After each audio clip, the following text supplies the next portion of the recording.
today I'm joined with Christopher Benton, whose work brings a research-based lens to astrology in ways that are both thoughtful and deeply relevant.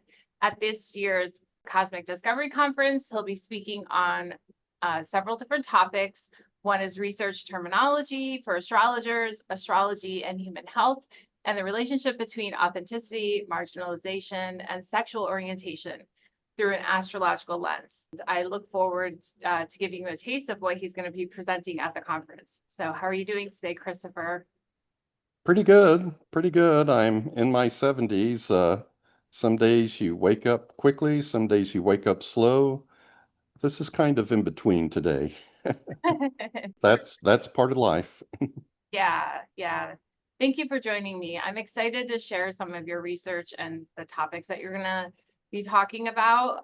So for astrologers that might be a little intimidated by research language, what makes this topic about research terminology so important to understand right now? Well, every area is going to have its own jargon, its own lingo. And those terms, those words, they're not necessarily complicated things. But if you're not familiar with their meanings, they can be stumbling blocks for you. But if you do know their meanings, it'll immediately open up lots of doors. And terminology for research, the importance of it, it's the same as the importance for astrology or any other area. For example, if you're a client getting your horoscope done, uh, if you're not familiar with what houses and signs mean or the difference between a trine and a square, it's going to be more difficult Mm. for you to understand what's going on. Those things are going to be stumbling blocks for you. So, when it comes to research terminology, it's really helpful to understand things like what a p-value is, or what a control group is, or even what a null hypothesis means. You don't have to be an expert statistician or data analyst yourself, but familiarity with the basic terminology, it's going to open up a lot of doors for you and make it easier for you to understand the results of research without having to be a researcher yourself. Yeah, I love that because that was something I experienced having to learn these different terminologies, and some things I still haven't learned because I've only done some parts of research. So that's really great that we're able to share this particular topic that you're going to be talking about with the terminology to give people that insight, because I had to kind of piece it together and I had to help from other researchers to figure it out. So that's really a useful thing, I think. Right. It's not difficult, but can be really useful. And Yeah. as I say, it can open a lot of doors for you. That was a great analogy too with the, houses and zodiac signs. You need to know those things to be able to understand astrology too. Yeah. Right. Right. Even if you're a client, understanding those things helps you understand yourself better. Yeah, definitely. So you talk about a couple serious topics, which is really interesting. There's a lot of serious topics at the Cosmic Discovery Conference this year, which I'm really grateful for because it is a research-based conference and Mhm. it gives us the idea of being able to help people. That's what we want to do. Not that all astrology doesn't do that, but we're working with some serious topics. So one of your topics is about health research, and it touches on some of these serious topics like cardiac disease, cancer, and suicide. What drew you to these particular topics in the first place? Well, different things in each case. When it comes to cardiac disease, I had read a peer-reviewed article that had been published in a standard scientific journal about cardiac disease. And the author of this article is a top-notch statistician and medical researcher. But he was looking at astrology, not because he is trying to verify astrology, but he is simply trying to show how easily he thought that things can occur by chance, which look significant.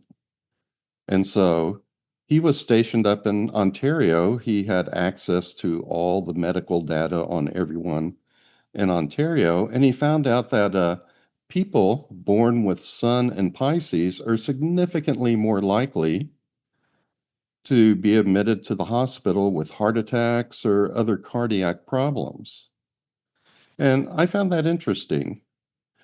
And so I went to AstroDataBank, a totally different database, to see if I could replicate that result. And surprisingly, I was able to. But I also dug a little deeper and found some interesting medical astrology twists that were combined with the result. I'll talk about those more at the conference. Now, as for my study on cancer, well, fortunately at AstroDataBank, well, unfortunately for people, but fortunately for researchers, there are a lot of people at AstroDataBank who are flagged as having had cancer. And the vast majority of those people are people who died from cancer, unfortunately. But in terms of being a researcher and doing statistics, what you really need is lots and lots of data. And AstroDataBank provided that when it came to cancer. And I had the suspicion that Pluto would probably be implicated. And there have been medical studies that have been done which show that long-term stress can be a cause or a contributing factor to a variety of cancers. In astrology, we can often associate adverse aspects from Pluto with long-term stress. And so I found some things that were very significant. Now, when it comes to suicide, I had been reviewing and looking at past astrological studies published in Correlation, which is the journal out there which publishes peer-reviewed statistical studies on astrology. And there were some studies which had been done on suicide, people who had died by suicide, but none of those studies took Chiron into consideration. And so I speculated that there might be a link between aspects between Chiron and Saturn and dying by suicide. The astrological justification for that was we often associate Chiron with wounding and Saturn with depression and the kind of loss of hope which can lead to suicide. And so I did indeed find some very statistically significant links between Chiron, Saturn, and having died by suicide. That's really fascinating to find these discoveries. And so my curiosity here goes to, when you begin researching these health related astrology more formally, was there anything other than that that really surprised you without giving away your whole topic or whole research? Well, let me go back to the study involving cardiac disease, heart attacks, and having Sun in Pisces. Mm. I was actually surprised when I first read of this study by this statistician and medical researcher up in Canada. It surprised me because for those who have gotten involved in research, I think most of us discover that things like houses and sun signs aren't that strong in terms of producing outcomes. I feel they have an effect, but it seems like the majority of the action is in aspects. Seems to be what really makes things happen.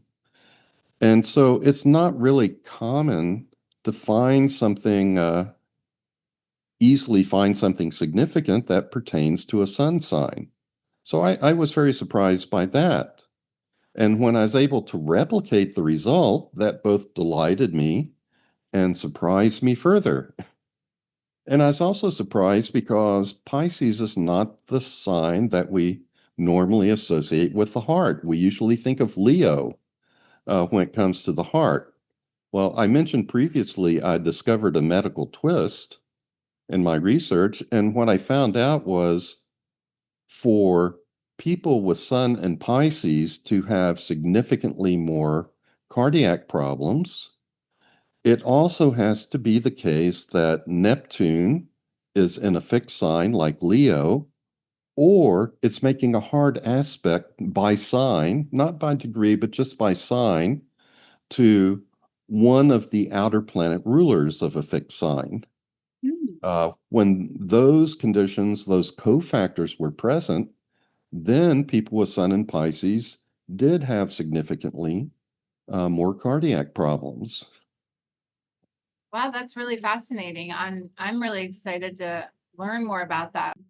So, one of your talks is about exploring sexual orientation, authenticity, and the outer planets.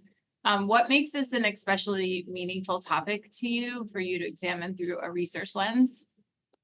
Well, I began by researching male to female transgender people. Mhm. And I was motivated to do that because I have a family member who is transgender. So I decided to look into the astrology of it and see if I could find any astrological links uh, to a person being male to female transgender. And I found some very statistically significant links. So that is what led to this initial study. Now, as for gay people, well, throughout my life, I've known gay people, I've worked with gay people, I've had colleagues who are gay people, and typically many of us will have had friends from childhood who later turned out to be gay. And so it's also the case that there are a lot of gay people in the database at AstroDataBank. So that made it easy to research. But then there's another reason for pursuing something like this type of research. The majority of people in our society are not gay. And that makes being gay in that sense sort of an extreme condition. And not a negative condition, but an extreme condition in certain respects. And I think when you are looking for astrological links, I'm not going to say causes because we don't know if there's causality involved, but just correspondence or links. When we're looking for astrological links to something and trying to verify them statistically, I think our job is much easier if we are examining something which is extreme in some way. If I was just trying to find an astrological cause for why some people are 1 inch shorter than the average height or 1 inch taller than the average height, those differences aren't extreme. No, And so I think it would be much more difficult to find an astrological link. that that kind of leads me into my other question is I know that some of your findings are said to confirm ideas in modern astrology. Was there any traditional assumptions that didn't seem to hold up to research or anything that turned out to be more nuanced than other astrologers assumed, traditional astrologers per se? Yeah, I personally think that astrological statistical research into astrology tends to show us that it's more nuanced than we think. And sometimes that interpretations may not be totally different, but slightly different than what we think. I can remember 56 years ago when I started college. That was also when I began when I first learned how to cast an astrological horoscope. Back in those days, I looked at books that were available, and they tended to describe, for example, all hard aspects as being pretty much alike. Uh, an opposition was kind of like a square, but maybe a little less severe. Semi-squares were like squares, but much less severe, and same for sesquiquadrates. Um, soft aspects were pretty much alike. A semisextile was described as being like a sextile, but just not quite as harmonious. And a sextile was like a trine, but again, not quite as harmonious. But when you get into astrological research and data analysis and statistics, you find that these things operate very differently from one another. Having Pluto squaring a certain planet might increase the likelihood that you will have cancer, while Pluto in opposition to that planet or semi-square that planet doesn't. You find out that all of the different aspects really act differently and they're not interchangeable. And likewise, Mars is not interchangeable for Pluto. And, everything operates in its own unique way. So it is a little bit more nuanced than one might think just first going into it. Yeah, that actually makes a lot of sense, and it's been similar to what I found from traditional astrology and research astrology too. Mhm. Yeah. Um, so you mentioned Saturn and Chiron in relation to marginalization and the struggle of self-acceptance.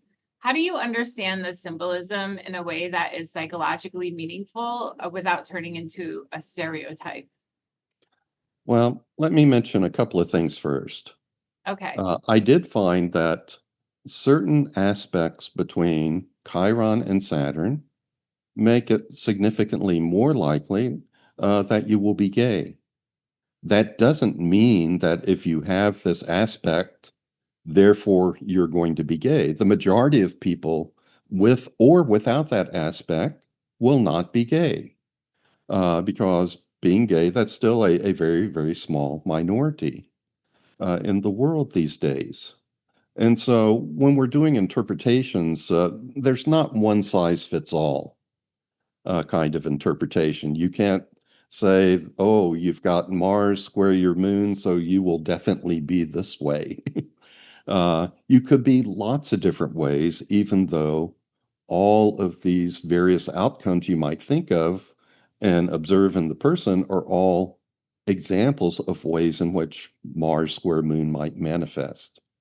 Now, in terms of what I think is meaningful versus pathological, well, let me point out that from the early 50s to the early 70s, the American Psychiatric Association uh, classified homosexuality as a disease, as a pathological condition. But what I find pathological is if your outside is not the same as your inside. Uh, a lot of people in the old days, they might have been gay on the inside, and everyone I know who's been gay has told me they've always been that way. But sometimes societal pressures can make them adopt a different lifestyle on the outside that doesn't match their inside. And that's what the true pathology is. That's what the true disease is. In that case, if you're gay on the inside, if you live gay on the outside, being gay on the outside is the cure. It's not the Right. disease, it's the cure. And the same goes for, everyone, regardless, not just being gay, but whatever you are. You want to strive to be the same on the outside as you are on the inside. And that's where I think astrology can be very, very helpful when you have a good astrological counselor. They can help you understand who you are on the inside and how that has manifested in your life on the outside. And that can help make a person make connections. They can connect the dots between different parts of themselves in ways in which they hadn't been able to previously. Oh, yeah, that makes sense. And I find the same similar thing. It's almost like you give them a permission slip to be themselves, if that makes sense. When you tell them Exactly. their astrology Exactly. is like, hey, this makes sense for you. And it's like the person just, that's when the tears come, right? It's like, oh, Yeah. please me. Yeah. Yeah, It's okay to be gay, or it's okay to be a loner, or to be whatever, eccentric. right. There's the spectrum of everything is really under that umbrella. It's okay to be you, right? Which, Right. yeah, And being you is the cure, not the disease. yeah, yeah, definitely. So for someone attending the conference, who may not yet be familiar with your work, what do you most hope that they'll take from your presentation? Well, what I hope they'll take away from my presentations, and actually from all the presentations there, is that evidence-based astrology is real. Statistical evidence showing astrological effects occur are real. There is real evidence out there that there are connections between celestial and terrestrial events. And there are actually accepted branches of modern science that are studying these sorts of things with names like chronobiology and heliobiology. Um, so I hope people come away from my presentations and from this conference understanding that there is serious research being done. We are finding real results, and the scientific validation of astrological effects is very vibrant and very active and very real. Yeah, I love that. That was a great way to put it too, because it is very real and it's something that can help. And that's what I love our work at Cosmobiology Institute and also at the conference. So one last question. Looking ahead, what area of astrological research do you think is urgently needed or needs a careful study, either because it's widely misunderstood or because it has real potential to move the field forward? Well, one thing I would really like to see studied in a very comprehensive scientific way are house systems. Hmm. We all know that house systems, which house system to use is one of the more controversial topics in astrology. Yeah, It becomes like a religion in it does. astrology. I've got the correct house system. Your house system stinks. Yeah, And there exactly. have been some studies done before on different house systems, but they haven't been completely comprehensive. We really need to design and pursue a very thorough study involving all the major house systems out there. And it's a little difficult to do because, as I mentioned earlier, most of the action in astrology appears to be in the aspects, Hmm. not in the signs and the houses. They seem to be, I think they are influences, but they're weaker influences. Yeah. They are sort of minor modificators of things. And so the first thing we might have to do is find some measurable astrological effects that are related to houses. And the more we find, the better. And then it's a matter of looking to see which house system tends to produce the strongest effect. And in Yeah. that way, we could get a better idea of which house systems work the best and which ones don't. That's a great idea. Maybe for next year's conference or something, someone will do a research project like that. That's Yeah, and we great. might bring an end to the religious wars over house systems. It's true, right? Yeah. By the way, there are also religious wars in statistics. We have similar battles over, which is the best technique to use. Should I use this technique or not use this? So on and so forth. I guess in every field there's a little bit of that going on, right? I think so. Yeah. Well, it was great having you here and being able to talk to you and share you with the audience. Is there anything you would like to share, else you would like to share before we wrap up? Mm, I'll just say follow the evidence Mm, and believe in the statistics. And when we have, we're approaching a point where I think there is a preponderance of evidence-based results, preponderance of statistical analysis to indicate that there is something going on here. We see a lot of things that we should not see if everything was happening by chance. yeah. And the evidence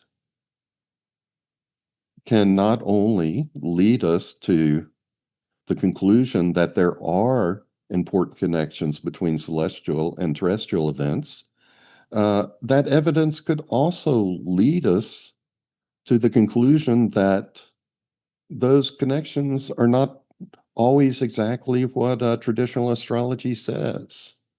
Both astrologers and non-astrologers, scientists who don't believe in astrology, we each need to follow the evidence and let it take us to wherever it leads, even if both sides have to change eventually. Yeah, that makes sense. A little bit of them understanding us and being able to share what we know, right? As researchers. So that's a Right, great way to put it. Yeah. right. Other scientists may wind up having to accept that there is something to astrology, and astrologers may have to accept that astrology works a little differently from the way we thought it worked. Yeah. And I don't think it's saying that like traditional astrology is wrong. It's just refining up it in the nuance, like you said. So yeah. Yeah, yeah. I think a lot of things of traditional astrology work Yep. because a lot of it has been based on carefully done case studies over the centuries, and there is value in that.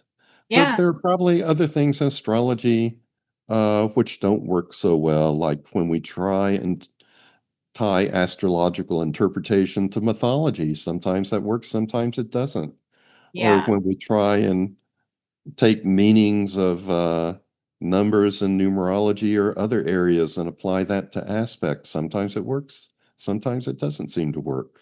We Yeah. all have to be open to change and to following the evidence, wherever it Yeah. may lead us.